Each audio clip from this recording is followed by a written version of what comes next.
Hello from Miss Jordan. I am here for our last chapter of The World According to Humphrey. I am here in my class with my awesome students, and we are gonna read chapter 15, Happy Hamster Day. Let's go. Are we ready? Yeah! In December, things in room 26 really began to change. For one thing, it got cold outside and a little chilly by my window. In the early morning, frost pictures would appear on the glass. One picture looked like a big snowflake. Another looked like a lion. Scary. Still, it was nice and cozy in my sleeping house. More snowflakes appeared, not real ones, but cut-out paper snowflakes, bordering all the chalkboards. And there were snowmen made of fluffy cotton and pictures of candles and packages and sleighs. The holidays were almost here. Christmas, Chanukah, and Kwanzaa. There were songs to be sung and presents to be wrapped and a big 2-week vacation too. The weekend after Thanksgiving break, I went home with Pay Attention Art. He paid a lot of attention to me, but sometimes, not every night, during the week, Miss Brisbane would take me home to see Mr. Brisbane. And he'd put up his obstacle course, and we'd laugh and squeak and have a wonderful time. The next weekend, I stayed at Gail Morgenstern's house. Friday night was really nice because she convinced her mom to let me watch while she lit the menorah for the family. And the food was yummy. I was glad that Mrs. Brisbane didn't take me home every night. For one thing, if I ran the obstacle course every night, I'd probably waste away to nothing. For another thing, I wouldn't have been able to see Aldo. Aldo could now balance the broom on his head. Yep, he'd put the tip of the broomstick on top of his head and keep it there a while. He'd have to bob and weave to keep it balanced, and he made funny faces too. But one night during the week, Aldo pulled his chair up close to my cage and said, "Humphrey, old pal, I've got something to discuss." What do you think he's going to discuss? I don't know. This sounded serious, so I put on my most serious problem-solving face. I'm thinking of getting Maria a ring for Christmas. You know, like an engagement ring with something shiny in it. I know we haven't known each other very long, and we wouldn't have to get married right away. On the other hand, I'm no spring chicken, and I'd like to settle down and raise a couple of kids. And maybe a couple of hamsters too, you know. What? I understand, I squeaked softly. So what do you think? Aldo fixed his big brown eyes on me. Should I ask her to marry me? I stood up on my hind legs and screeched, "Do it, do it, do it!" Then he stood up and shouted, "You're right, I will. I'd be crazy not to." He raced out of the room so fast he forgot his cleaning cart, but when he returned for it, he yelled, "Thanks." Sometimes, most times, it pays to squeak up. The third weekend after Thanksgiving, I spent at Heidi Hooper's house and watched her family put up their Christmas tree. It was the most beautiful thing I'd ever seen, second only to the little tree Heidi put in my cage. It was made of my favorite treat. And then it was almost holiday vacation. Suddenly, it seemed as if we didn't have quite as much work to do in class. Everybody was planning the holiday party for the last day of school. One day, Garth, who never used to wait for the bell, stayed after school to ask Mrs. Brisbane a question. "May I please bring Humphrey home with me over the holidays?" he asked. Mrs. Brisbane looked as surprised as I was. "Well, Garth, I thought that was a problem. Garth smiled broadly. My mom is much better now, and my dad says it's okay to bring Humphrey home. Mrs. Brisbane smiled back. That is wonderful news, but I think 2 weeks might be a little much. How about the first weekend in January? Garth nodded, but he looked disappointed. Tell you what, why don't you have your parents bring you by our house to see Humphrey over the holidays? You can watch him run his obstacle course. Garth didn't look disappointed anymore. On the last day of school, everybody was very dressed up. I had on my fur coat as usual. Mrs. Brisbane wore a red and green striped sweater and a green skirt. She also wore a Santa Claus hat. This was an entirely new Mrs. Brisbane. The dressing up Mrs. Brisbane. Class, I have an important announcement. We're having a surprise visitor this morning before our party, so there'll be no vocabulary tests today. Woo! After the cheers died down, Mrs. Brisbane went in the hall and waved. A minute later, you'll never guess who entered the classroom. Mr. Bert Brisbane.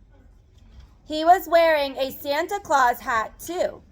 He looked a lot better now. No gray stubble or wrinkled pajamas. On his lap, he had a large box. Mrs. Brisbane introduced him to the class, and they all applauded. Then he told them that his surprise was actually for me. First, he pulled out something like my cage, only bigger. Yay! This is my gift to Humphrey. This extension attaches to his cage and makes it bigger. Now you're all going to help me build Humphrey his holiday present, his very own playground. Yay! The kids squealed and giggled and clapped, and I couldn't hold back a big squeal of my own. I could keep my homey cage with its lock that doesn't lock, but I'd also have my own park to play in. Mrs. Brisbane gathered my classmates around the table and explained his plans. Mrs. Brisbane unloaded the pieces. First, there was a seesaw, then a tree branch to swing from, a big jungle gym, and 2 ladders. One to climb and one to walk across like a bridge. My. Saya held me while the other kids worked on my cage. She patted me gently and murmured comforting words. Meanwhile, Mr. Brisbane patiently instructed the children as they arranged the pieces. He even made sure everyone got a turn. Then Mr. Morales dropped by to see how things were going. He was wearing a tie that had little Christmas lights that really lit up.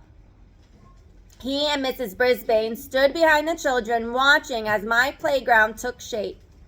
Looks like Bert should be a teacher too, the principal told Mrs. Brisbane. He already is, I heard Mrs. Brisbane respond.